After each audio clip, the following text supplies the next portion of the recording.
ప్రజల యొక్క అభిష్టాలకి విరుద్ధంగా మనం చేయలేము.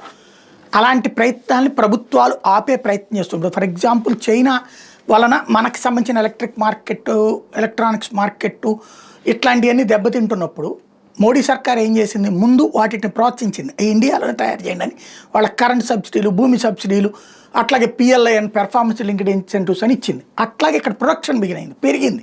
బట్టలు కావచ్చు, ఇట్లాంటి చైనా తయారీ వస్తువులు ఇండియాలో తయారీ పెరిగాక అటు చైనా వాటికి ఆంక్షలు పెడతా వచ్చింది. తద్వారా ఇక్కడ మార్కెట్ని డెవలప్ చేసుకోవచ్చు.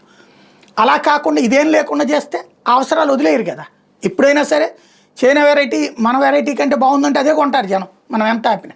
చైనా దానికి ఏం చేస్తుంది, పరోక్షంగా డైరెక్ట్గా అది కాకుండా చైనా నుంచి వేరే దేశం నుంచి పంపించినట్టు పంపిస్తుంది ఇక్కడికి. ఏ వియత్నాం పేరుతోనో ఏ క్యూబా పేరుతోనో పంపిస్తుంది అది.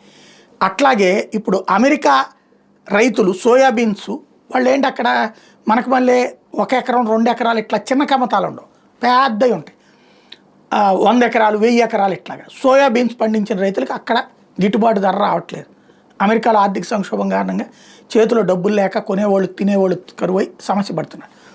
దానికి వీళ్ళు ఏం చేశారు తెలివిగా, అది చైనాలో మంచి మార్కెట్ అది సోయాబీన్స్, చైనా దాని మీద బ్యాన్ పెట్టింది. ఇప్పుడు కొందరు ఏం చేశారు తెలివిగా, అక్కడ ఉన్నటువంటి వ్యాపారులు అర్జెంటీనా పేరు మీదన చైనాకి పంపించారు. చైనా ఆ బిల్స్ అన్నీ చూసింది, అది అర్జెంటీనా రాలేదు అమెరికా నుంచినే అని టెస్టుల్లో తేలింది. దాంతో వాటిని తిప్పి పంపించింది.